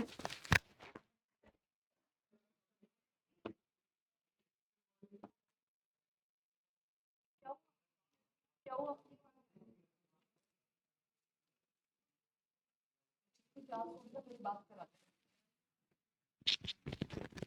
ठीक है, आगे क्या बोल रहा है? सुल्तान की योजना खानदेश और मालवा को अधीन करने की थी और इसलिए चापानेर के किले पे अधिकार करना महत्वपूर्ण था। पहला तो उसने गिरनार के किले पर अटैक करके उसको नियंत्रण में किया। क्यों किया? क्योंकि गिरनार को अगर नियंत्रण में कर लेता है तो इधर से सौराष्ट्र और इधर से सिंध दोनों पर अपना कब्जा रख सकता है। बोल रहा है कि आगे खानदेश और मालवा, अब उसने इधर की तरफ भी अपना नियंत्रण स्थापित करने की कोशिश की कि जो मालवा वाला रीजन है इस पर कैसे कंट्रोल करूं। तो बोल रहे कि इसके लिए उसने डिसाइड किया कि चापानेर जो है उसके किले पर अधिकार करना महत्वपूर्ण है। वहां का शासक तो गुजरात के अधीन था, पर मालवा के सुल्तान से उसके गहरे संबंध थे। अब चापानेर जो था वहां का जो शासक था तो वो इसके ही अधीन, गुजरात के शासक के अधीन, फिर भी इनके मालवा से अच्छे रिलेशनशिप होंगे, तो इसको लगा होगा ये कभी भी गड़बड़ कर सकता है, मालवा के शासक का सपोर्ट लेकर इंडिपेंडेंट हो सकता है। तो किसी भी ओर से मदद पाने के प्रति निराश होकर बहादुर राजा और उसके अनुयायियों ने जौहर का आयोजन किया। किसकी बात कर रहा है ये बात कर रहा है चापानेर किले के शासक की, कि वो जो है फाइनली उसको कहीं से सपोर्ट नहीं मिलता है, इधर से अटैक हुआ और अटैक होने के बाद हम देखते हैं कि वो जौहर का आयोजन करता है। जौहर बेसिकली ये कि जब आपको पता लग जाता है कि अब आप हारने वाले हो, तो ऐसे राजपूत राजा जौहर का आयोजन करते थे, जिनको लगता था कि ये जो शासक है ये अगर जीतते तो ये हमारी महिलाओं के साथ गलत बर्ताव करेंगे, उनको अपना गुलाम बना लेंगे या फिर गलत हरकत करेंगे। तो वो फिर जौहर का आयोजन करते थे, जिसमें बोल दिया जाता था कि हमारे निकलने के इतनी देर बाद सब लोग जौहर कर लेंगे। ठीक है, तो वो जौहर का आयोजन किया और आखिरी दम तक ये लड़े और फाइनली चापानेर किले पर किसका नियंत्रण हो गया? सुल्तान का नियंत्रण हो गया। चापानेर के पास महमूद ने मोहम्मदाबाद नामक एक नया नगर बसाया। जैसे गिरनार के पास मुस्तफाबाद बसा रहा है, वैसे ही चापानेर के पास इसने किसका बसाव किया? मोहम्मदाबाद नामक नगर का बसाव किया। वहां अनेक सुंदर बाग लगवाए और उसे अपना प्रमुख निवास स्थान बना लिया, यानी वहां पर वो रहने लग गया। ठीक है, वो उसका महत्वपूर्ण गढ़ बन गया था। महमूद बेगढ़ को पुर्तगालियों का भी सामना करना पड़ा है। आगे चल के महमूद बेगढ़ के बारे में बोल रहे हैं। जब पुर्तगाली का एडवेंट पढ़ोगे आप, आना पढ़ोगे, तो देखते हैं कि पुर्तगालियों के आने से किस तरह से वेस्टर्न एशिया वाला जो हिस्सा है उससे इसका ट्रेड चल रहा था, गुजरात का अच्छा व्यापार चलता था। तो जब वो व्यापार डिस्टर्ब हुआ तो महमूद बेगढ़ जो है वो पुर्तगालियों के खिलाफ जो है एक प्रॉपर योजना बनाएगा। तो महमूद बेगढ़ को पुर्तगालियों का भी सामना करना पड़ा, जो पश्चिमी एशिया के देशों के साथ गुजरात के व्यापार में बाधा डाल रहे थे। पुर्तगाली नौसेना पर अंकुश लगाने के लिए उसने मिस्र के शासकों से हाथ मिला लिया। मिस्र के जो शासक थे उनने और गुजरात के महमूद बेगड़ा, इन दोनों ने आपस में मिलकर पुर्तगालियों के खिलाफ नौसेना अभियान चलाया था। हालांकि वो सफल नहीं हुआ। महमूद बेगड़ के लंबे और शांतिपूर्ण शासनकाल में व्यापार वाणिज्य फले फूले। अभी इस टाइम पीरियड की बात करें तो बोल रहा है कि ट्रेड काफी फ्लोरिस्ड हो रहा है। यात्रियों के आराम के लिए उसने बहुत सारे स्थान बनाए थे, अच्छे से व्यापार हो सके उसका भी वो ध्यान रख रहा था। हालांकि महमूद बेगढ़ ने कभी बकायदा शिक्षा नहीं पाई थी, मतलब वो बहुत ज्यादा एजुकेटेड तो नहीं था, लेकिन वो थोड़ा सा विद्वान था, क्योंकि वो विद्वानों के साथ रहता था। सोहबत में रहकर उसने काफी ज्यादा ज्ञान प्राप्त कर लिया था। तो जरूरी नहीं किताब पढ़ के ज्ञान हो, कभी कभी ज्ञानियों के साथ रहकर भी ज्ञान की प्राप्ति हो जाती है। महमूद बेगड़ के काल में गुजरात का राज्य अपनी अधिकतम सीमा लिए हुए दिखाई देता है और देश के शक्तिशाली राज्यों में से एक दिखता है। तो जब पुर्तगाली आए थे उस समय गुजरात काफी ज्यादा पावरफुल था। आगे उसकी शक्ति इतनी बढ़ गई कि वह मुगल बादशाह हुमायूं को भी टक्कर दे देता है। तो यहाँ पर पूरा गुजरात की हिस्ट्री बताई, कहाँ से स्टोरी स्टार्ट की थी, फिरोज शाह तुगलक के टाइम पीरियड से स्टार्ट करी और फिर वो आगे ले जाता है, गुजरात के इंडिपेंडेंट होने की बात कर रहा है, किस तरह से कन्वर्टेड जो राजपूत रूलर्स थे उन्होंने यहाँ पर रूल किया, उनके बारे में पूरा जिक्र किया, किलों के बारे में जिक्र किया, गिरनार के किले क्या बोलते हैं, चापानेर के किले पे कैसे अटैक किया, गिरनार के किले पे इधर नियंत्रण के लिए, चापानेर पर मालवा पर नियंत्रण के लिए वो जाना, व्यापार काफी अच्छा था, पुर्तगालियों के अटैक का भी इनको सामना करना पड़ा, ये सारी चीजें बता दी। आगे बढ़ जाते, अब आ जाते मालवा और मेवाड़ क्षेत्र में। मैप पर देख लीजिए मालवा किधर है, ये अभी हमने गुजरात की बात की, इनका पहला कैपिटल हमें अहमदाबाद दिखाई देता है। इधर आ जाइए, ये मालवा, मांडू, मेवाड़, चित्तौड़ की बात करेगा, ठीक है। अब ये इन दोनों के बारे में पैरेलली डिस्कस करेगा, कभी मालवा बोलेगा कभी मेवाड़ बोलेगा। तो मालवा क्षेत्र पता होना चाहिए, मेवाड़ भी। मालवा का राज्य नर्मदा और ताप्ती नदियों के बीच में पठारी क्षेत्र था, ये है नर्मदा, इधर आ जाइए ताप्ती, पूरा इनके बीच का जो पठारी क्षेत्र था ना वो हमें मालवा के रूप में दिखाई देता है। मालवा की लोकेशन बहुत इंपॉर्टेंट थी, ये गुजरात और उत्तर भारत के साथ साथ उत्तर और दक्षिण भारत के बीच राजमार्ग को, जितने भी मार्ग थे उनको नियंत्रित करने का काम करता था। यानी कि गुजरात और दिल्ली और उत्तर भारत और दक्षिण भारत के बीच में एक महत्वपूर्ण क्षेत्र था ये, ठीक है। उत्तर भारत की भौगोलिक राजनीतिक स्थिति ऐसी थी कि इस क्षेत्र का कोई भी शक्तिशाली राज्य अगर मालवा को नियंत्रित कर पाता तो पूरे उत्तर भारत पर वर्चस्व के लिए प्रयास करने का उसका रास्ता साफ हो जाता। तो मालवा को लेकर इसलिए संघर्ष होते हुए दिखाई देता है क्योंकि जो भी उत्तर भारत का राजा इस पर कंट्रोल कर लेगा ना, उसके लिए पूरे उत्तर भारत पर नियंत्रण करने के लिए संघर्ष का रास्ता साफ हो जाएगा। मतलब यहां से वो यहां भी अटैक कर सकता है, मतलब उसके लिए एक प्रॉपर रूट हमें मिलते हुए दिखाई देगा, ठीक है। आगे बढ़ जाते हैं, नेक्स्ट क्या बोल रहा है। ओके, राजधानी को मांडू लाया जो अत्यंत सुरक्षित था और प्राकृतिक ओके, अब बोल रहा है कि ये जो मालवा के हमें शासक दिखाई देते हैं जब ये इंडिपेंडेंट हुए फिरोज शाह तुगलक के टाइम पीरियड में, तो बोल रहा है कि सबसे पहले तो इन्होंने अपनी कैपिटल को शिफ्ट किया। और ये अपनी कैपिटल कहाँ ले जाते हैं, तो बोल रहा है कि ये अपनी कैपिटल शिफ्ट करके मांडू ले जाते हैं। ओके, तो यहाँ पर यही बात कर रहा है कि कैपिटल मांडू ले गया जो बहुत सुरक्षित जगह था। राजधानी हमेशा सुरक्षित जगह पर होनी चाहिए, राजधानी पर किसी ने नियंत्रण कर लिया तो पूरा क्षेत्र आपके हाथ से निकल गया। प्राकृतिक सौंदर्य से भी भरपूर था। यहाँ मालवा के शासकों ने अनेक इमारतें बनवाई जिनके खंडर आज भी दिखाई देते हैं। तो मालवा के शासकों की कैपिटल मांडू थी जहां पर आज आपको ये सौंदर्य कला दिखाई देती है, हालांकि वो काफी ज्यादा छत विछत हालत में है। गुजराती वास्तुशैली के विपरीत मांडू की वास्तुकला में विशालता है और इमारतों के लिए बहुत ऊंचे चबूतरों के निर्माण के कारण विशालता का प्रभाव और भी बढ़ जाता है। बोल रहे जो गुजराती शैली विकसित हो रही है जो ज्यादातर जैन शैली से प्रभावित है, उसके विपरीत मांडू में जो कला शैली विकसित हुई वो थोड़ी सी विशाल प्रकार की हमें दिखाई देती है। जामा मस्जिद, हिंडोला महल, जहाज, ये सब आपको ये महल जो है वहां पर हमें दिखाई देते हैं, वो एक इसके वास्तुकला का नमूना है। मालवा का राज्य आरंभ से ही आंतरिक झगड़ों में लगा रहा। मतलब मालवा के जो शासक थे ना, वो उत्तराधिकार कौन बनेगा राजा नया, उसको लेकर ये आपस में संघर्षरत थे। पड़ोस के गुजरात और मेवाड़ राज्य से हमेशा अपने उद्देश्यों के लिए, अब क्या था भाई, तुम दो लड़ोगे तो तीसरा तो आपका फायदा उठाएगा ही ना। तो हिस्ट्री हमें बहुत कुछ सिखाती है। तो मालवा के लोग आपस में ही लड़ते थे, मतलब जो राजा महाराजा थे, मैं बनूंगा। अब इसका फायदा कौन उठाता था, मेवाड़ उठाते। गुजरात के शासक वो गुटबंदी कर लेते थे जो दूसरी पार्टी रहती थी उसके साथ में। तो भाई इसी वजह से मालवा उस लेवल पर कुछ नहीं कर पाता है। मालवा का राज आरंभ से ही आंतरिक झगड़ों में उलझा हुआ था और उसका फायदा दूसरा व्यक्ति उठा ले रहा है। होशंगा शाह मालवा के आरंभिक शासकों में से एक था। उसने धार्मिक सहिष्णुता की एक व्यापक नीति अपनाई। अब थोड़ा सा ना आपको स्टार बना लेना है। स्टार किस पे बनाना है, जो लोग भी धार्मिक रूप से असहिष्णु थे, जिन्होंने मंदिर तोड़वाए, जैसे अभी आपने बेगढ़ का जिक्र करा है ना, तो वो जो लोग टेंपल तोड़वा रहे हैं उनका थोड़ा सा आपको ध्यान रखना है। एग्जाम में पैरेलली आंसर राइटिंग में आपके लिए काफी हेल्पफुल होगा। तो होशंग शाह मालवा का महत्वपूर्ण शासक था जिसने धार्मिक सहिष्णुता की नीति अपनाई। अनेक राजपूतों को मालवा में बसने के लिए भी उसने प्रोत्साहित किया कि ज्यादा से ज्यादा राजपूत जो है वो मालवा में बसे। ये वो बोल रहा है और खुद क्या इस्लाम का फॉलोअर है। ललितपुर मंदिर के शिलालेख से लगता है कि उसके शासनकाल में मंदिर निर्माण में कोई पाबंदी नहीं थी। मतलब कि जब होशंग शाह रूल कर रहा था मालवा वाले क्षेत्र में, तो मंदिर निर्माण बहुत अच्छे से हो रहा था। कुछ इस तरीके की चीज हमें नहीं दिखाई देती, धार्मिक कट्टरता। होशंग शाह ने जैनियों को भी संरक्षण दिया, ठीक है, तो हिंदू के साथ साथ जैन धर्म को भी संरक्षण दे रहा है। इस क्षेत्र के प्रमुख सौदागर और साहूकार बैंकर्स थे, साहूकार या बैंकर्स जो है, बोल रहे हैं कि मालवा वाले क्षेत्र में बहुत सारे व्यापारी वगैरह दिखाई देते हैं। और जनरली आपको पता है कि व्यापारी जो है पश्चिम भारत के जैन धर्म को फॉलो करते थे, तो कहीं ना कहीं इकोनॉमिक रूप से भी उसके लिए काफी बेनिफिशियरी था, तो उसने जैन धर्म को भी संरक्षण दिया और बाकी हिंदू धर्म के खिलाफ कोई अभियान इसके द्वारा नहीं चलाया गया, ऐसा पता लगता है। जिसे मालवा के शासकों में सबसे शक्तिशाली माना गया। मेवाड़ के राणा कुंभा और पड़ोसी हिंदू राजाओं के साथ अपने टकराव के दौरान अनेक मंदिर नष्ट कर दिए थे। बोल रहे कि अभी बात किया होशंग शाह की, आगे बोल रहा है कि मालवा का जो सबसे शक्तिशाली रूलर था उसका ये अप्रोच नहीं था। आगे हमें पता लगता है कि जो मालवा के सबसे शक्तिशाली रूलर होगा वो मेवाड़ के शासकों के साथ जब लड़ाई लड़ेगा, किसके, राणा कुंभा के साथ या आसपास के हिंदू राज्यों के साथ लड़ाई लड़ेगा, तो उसने विरोध में अपने क्षेत्र में जितने भी हिंदू मंदिर थे उनको नष्ट किए। महमूद खलजी के बारे में जिक्र कर रहा है। महमूद खलजी एक बेचैन और महत्वाकांक्षी सुल्तान था। वह अपने लगभग सभी पड़ोसियों से टकराया, जितने भी आसपास के नेबर थे लगभग उसके अटैक वॉर्स होते रहते थे।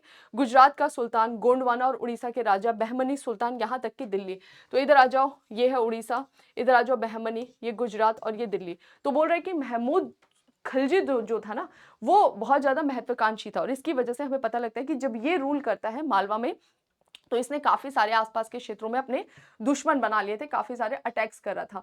15वीं सदी में मेवाड़ का उदय। अब आ जाओ मालवा से मूव करते हुए मेवाड़ की तरफ। तो देखो, चाहे आप गुजरात की बात करो, हमेशा एक जैसी स्ट्रेटेजी नहीं रही। इनिशियली जो हमें गुजरात में उदार मुस्लिम दिखाई दे रहा है वो हिंदू मंदिरों के प्रति सहिष्णु है। वहीं बाद में हमें कन्वर्टेड राजपूत जो दिखाई दे रहा है, जो इस्लाम धर्म में कन्वर्ट हो रहे हैं, वो हिंदू मंदिरों को तोड़ रहे हैं। मालवा में भी पहले हमें दिखाई देता है कि क्या बोलते हैं, रूलर है, वो हिंदू मंदिरों को प्रोटेक्ट कर रहे हैं, मतलब न्यूट्रल है, और आगे कुछ महत्वपूर्ण शासक आ रहे हैं वो तोड़ रहे हैं। तो इस तरह की स्ट्रेटेजी हमें चलते हुए दिखाई देती है, और ज्यादातर उस पर पॉलिटिकल इम्पैक्ट हुआ करता था कि अपने आप को किस धर्म के प्रति ज्यादा क्लोज दिखाना है, तो दूसरे को टारगेट कर लो। तो यहाँ पर आगे बढ़ जाते हैं, अब बात करें मेवाड़ की। 15वीं सदी में मेवाड़ का उदय उत्तर भारत की राजनीति का एक महत्वपूर्ण तत्व था। अब यहाँ पर पूरी कहानी बता रहा है मेवाड़ के साथ साथ छोटे राजपूत राज्यों की। बोल रहे कि हम बता चुके हैं कि अजमेर से निकाले जाने के बाद चौहान रणथंभौर चले गए और उन्होंने एक शक्तिशाली राज्य की स्थापना की। तो ये अजमेर को लेकर पूरी कहानी कहेगा कि ये जो हमारा अजमेर वाला क्षेत्र था ना, ओके बोल रहा है कि अजमेर से निकाले जाने के बाद जो है, अजमेर जो है यहाँ से निकाले जाने के बाद जो चौहान थे वो किधर मूव कर जाते हैं, रणथंभौर चले गए, और वहां पर उसने रणथंभौर में एक शक्तिशाली राज्य की स्थापना की चौहानों ने। रणथंभौर पर अलाउद्दीन खिलजी का अटैक हुआ था। आप सब पहले पढ़कर आए हो कि अलाउद्दीन खिलजी ने किस तरह से अटैक किया था, इस पर मूवी भी बनी है। के साथ राजपुताना में चौहानों की शक्ति थी धीरे धीरे समाप्त हो गई। तो पहले अजमेर से मूव करके गए रणथंभौर, रणथंभौर में जब अलाउद्दीन खिलजी ने अटैक किया तो वहां से चौहान डिक्लाइन होने चालू हो गए। उनके खंडहर पर अब चौहान वहां से जब डिक्लाइन हुए तो उनके अवशेष के तौर पे हमें नए छोटे छोटे राजपूत स्टेट्स पैदा होते हुए दिखाई देंगे, जिनमें से एक था मारवाड़ राज्य, जिसकी राजधानी जोधपुर थी। नागौर का मुस्लिम राजवाड़ा इस क्षेत्र का एक और महत्वपूर्ण राज्य था। बोल रहे कि नागौर में भी हमें दिखाई देता है, वो भी एक महत्वपूर्ण राज्य के रूप में उभरता है। यानी जो आपका रणथंभौर था, उस रणथंभौर के अवशेष पर हमें छोटे छोटे राजपूत स्टेट दिखाई दिए, जिसमें मारवाड़ राज्य की बात कर रहा है, जिसमें नागौर राज्य की बात कर रहा है, और आगे इसी में बात करेगा किसकी, मेवाड़ राज्य की। अब बात कर रहा है कि मेवाड़ का संस्थापक कौन था। गहलोत वंश का बप्पा रावल को माना जाता है, जो कहते हैं 7वीं सदी में गुजरात से आके राजस्थान के दक्षिण पश्चिम भागों पर अधिकार जमा बैठे थे। यानी कि ये बोल रहा है कि ये गुजरात में पहले हमें दिखाई देते हैं, कौन, बप्पा रावल, गहलोत वंश, और ये गुजरात से मूव करके गए थे कहां पर, राजस्थान, और राजस्थान के किस हिस्से में हमें दिखाई देते हैं, दक्षिण पश्चिम हिस्से में हमें इनका आधिपत्य दिखाई देता है। तो गुजरात से मूव करके गहलोत गए और इनके द्वारा रणथंभौर के अवशेष पर एक नए राज्य की नींव रखी गई, जिसका नाम मेवाड़ रखा गया। चित्तौड़ से गहलोतों ने रतन सेन के समय तक शासन किया, जिसे अलाउद्दीन खिलजी ने हराया। बोल रहा है कि ये जो गहलोत है ये हमें कब तक रूल करते हुए दिखाई देंगे, जब तक रतन सेन रूल कर रहा था। और रतन सिंह के बारे में आपने पढ़ रखा था कि किस तरह से रतन सिंह को अलाउद्दीन खिलजी ने डिफीट किया था। तो काफी सारे सैन्य अभियान चलाए थे अलाउद्दीन खिलजी ने राजपूताना स्टेट्स में। तो यहाँ पर इसका जिक्र कर रहा है। फिर चित्तौड़ जो है ये किसके नियंत्रण में आ जाता है? तो बोल रहा है कि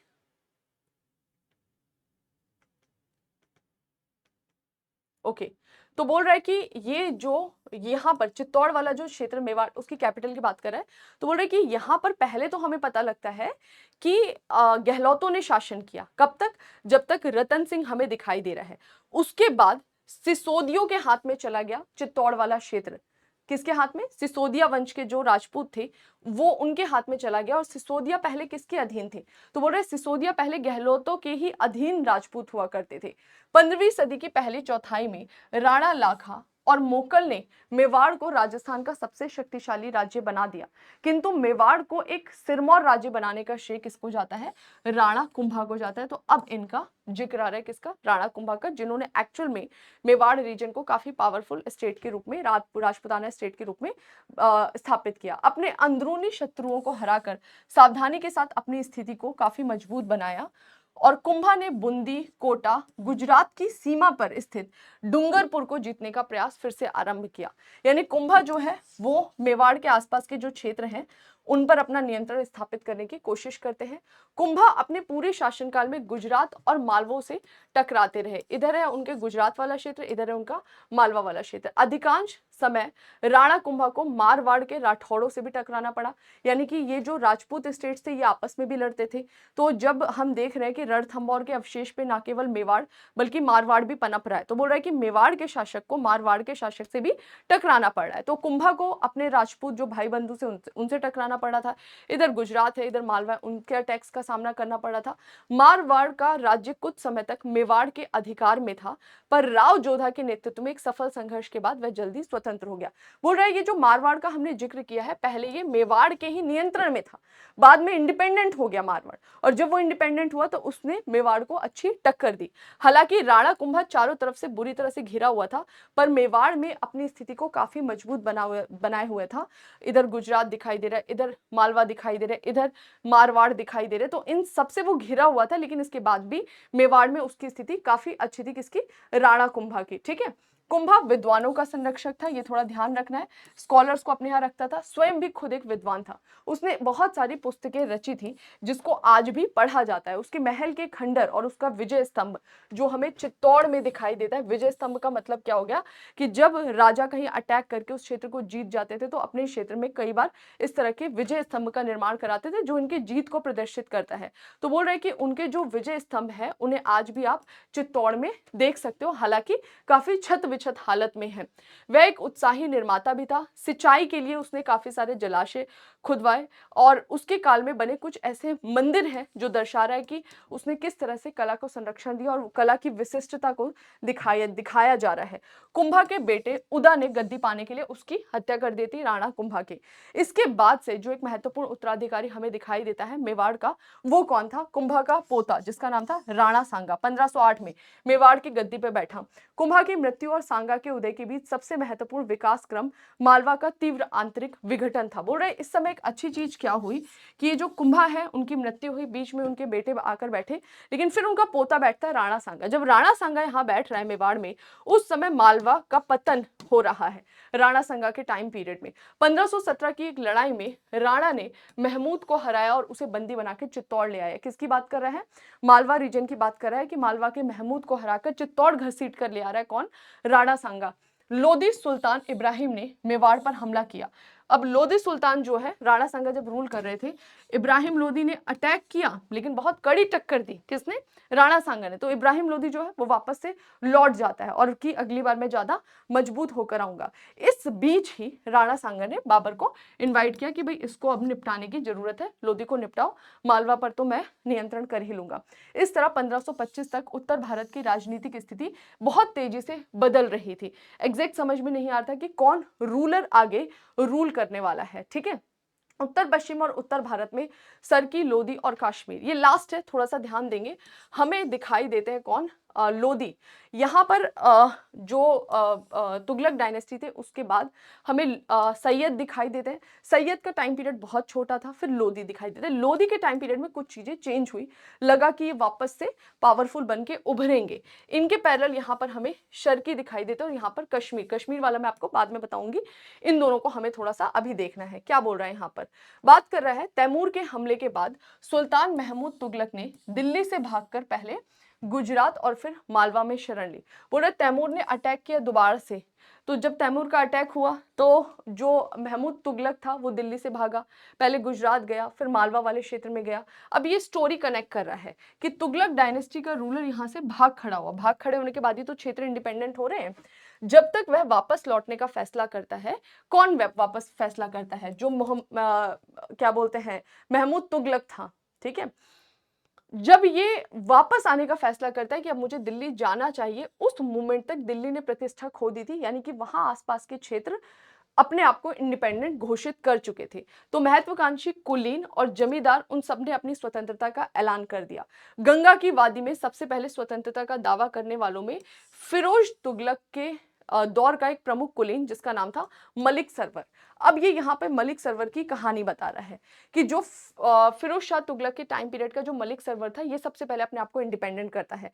ये जो मलिक सरवर था, शर किसके लिए टर्म यूज किया जा रहा है, वो कुछ समय तक मुगल दरबार में सल्तनत काल में वजीर रहा था। और फिर मलिक उस सर्क के नाम से, मलिक उस सर्क का मतलब है पूरब का स्वामी, मलिक उस सर्क के नाम से इसे पूर्वी क्षेत्र में नियुक्त किया।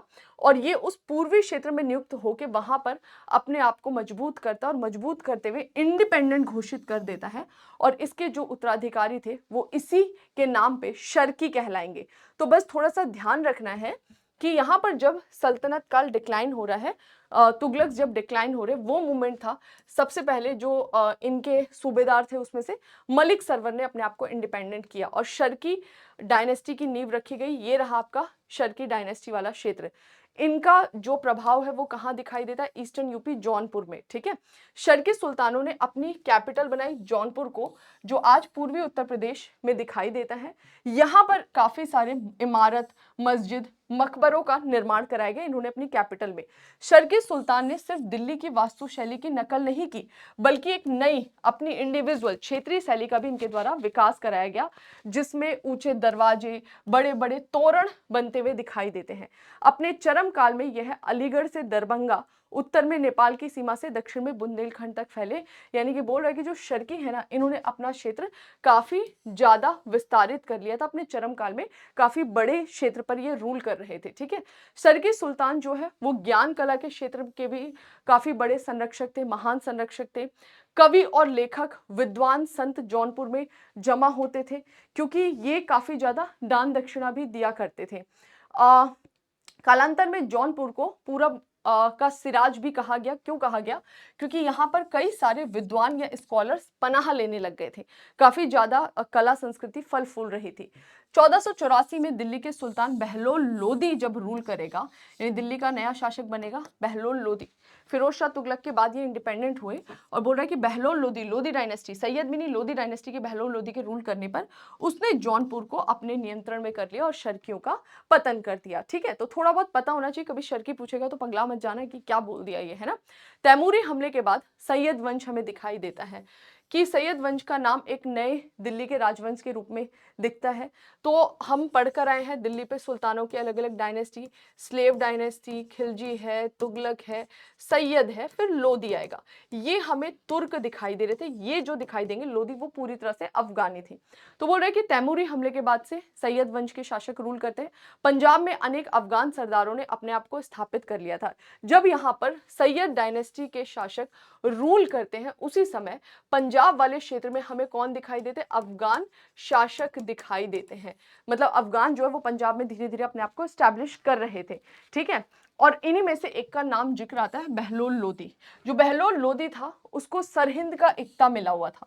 यहाँ पे पंजाब में सरहिंद है, वहां का वो इक्तेदार नियुक्त हुआ था और बहलोल लोदी ने उसी सरहिंद के आसपास का जितना भी पंजाब का क्षेत्र था सबको धीरे धीरे अपने नियंत्रण में ले आया था। आगे चल के मालवा के शासक के आक्रमण का खतरा लगा किसे? सैयद डायनेस्टी के शासक को कि मालवा के रूलर कभी भी अटैक कर सकते हैं, तो उसने किसको बुला लिया, बहलोल लोदी को बुला लिया कि भाई तुम आ जाओ मेरी हेल्प करने के लिए। बहलोल लोदी जब एक बार दिल्ली दरबार में गया तो वहां से हटा नहीं, वो वहीं पर जमकर बैठा रहा। और जैसे ही सैयद डायनेस्टी का रूलर मरा, सुल्तान के मरते ही 1451 में उसने ऑफिशियली औपचारिक रूप से अपने आप को दिल्ली का नया सुल्तान घोषित कर दिया। कैसा नया सुल्तान? अफगान सुल्तान। 15वीं सदी के मध्य से ही ऊपरी गंगावादी और पंजाब पर लोदियों का वर्चस्व रहा और इसके बाद से बहलोल लोदी ने ये पंजाब और ये ऊपरी गंगा वाले क्षेत्र पर अपना नियंत्रण स्थापित किया। दिल्ली के पिछले सुल्तान तुर्क थे, वहीं ये अफगानी थे। और जो ये बहलोल लोदी था, इसने बहुत सारे अफगानियों को इनवाइट किया था अपनी सेना में, ठीक है, अपने प्रशासन में रूल करने के लिए। और ये वो टाइम पीरियड था जब उत्तर और दक्षिण भारत में अफगानी पहली बार हमें बहुसंख्यक के रूप में नजर आएंगे। तो बड़ी संख्या में अफगानों के आने से न सिर्फ बहलोल ने शर्कियों को हराया, अब जैसे ही अफगानी आए इसने इधर अटैक किया और शर्कियों को पराजित कर दिया, जौनपुर के क्षेत्र को अपने में मिला लिया, बल्कि मुस्लिम समाज की रूपरेखा ही बदल गई। जहां पहले तुर्क हमें बहुसंख्यक दिखाई देते, अब अफगान जो है वो हमें बहुसंख्यक मुस्लिम के रूप में दिखाई देंगे। सबसे महत्वपूर्ण लोदी सुल्तान कौन दिखाई देता है? सिकंदर लोदी दिखाई देता है। सिकंदर लोदी अपने टाइम पीरियड में वापस से एक्सपांशन करने की कोशिश करते हुए दिखाई देता है। उसने गुजरात के महमूद बेगढ़, मेवाड़ के राणा सांगा का समकालीन था। इसके पैरेलल देखो, मालवा तो डिक्लाइन हो ही जाएगा, यहाँ पर महमूद बेगढ़ दिखाई देगा, यहाँ पर राणा सांगा दिखाई देगा। जिनके पास जागीर थी उन सबको नियंत्रित किया। जैसे ही सिकंदर लोदी पद पर बैठा, उसने अपने क्षेत्र में जिन जिन लोगों को जागीरें दी थी उन पर कंट्रोल किया, पूरा नियंत्रण रखता था। जितना भी उनको रेवेन्यू आ रहा था सब लेखा जोखा रखने लग गया था। जो भी भ्रष्ट व्यक्ति होता था उसको वो दंड देता था, यानी वो एक तरह से अपने प्रशासन को मजबूत करना चाहता था। सिकंदर लोदी ने अपनी सल्तनत में एक सक्षम प्रशासन स्थापित किया। न्याय पर वो बहुत जोर दिया करता था। सल्तनत के सभी राजमार्गों को डाकू इन सब से सुरक्षित रखने का कार्य कर रहा था। उसके टाइम पीरियड में महंगाई बहुत कम थी, चीजें सस्ती थी। उसने कृषि में भी बहुत ज्यादा दिलचस्पी ली और कृषि में दिलचस्पी लेने के लिए उसने क्या करा, अनाज पे एक तो चुंगी हटाया और जो भी रेवेन्यू लगा रहा है उसके लिए वो एक माप की व्यवस्था लेकर आता है कि ऐसे नहीं, जमीन को माप के उसके उपजाऊपन के आधार पे फिर हम इस पर डिसाइड करें। तो वो जो नया गज चलाता है उसके लिए गजे सिकंदरी टर्म यूज किया जाता है, जो कि आगे मुगल काल तक हमें चलते हुए दिखाई देता है।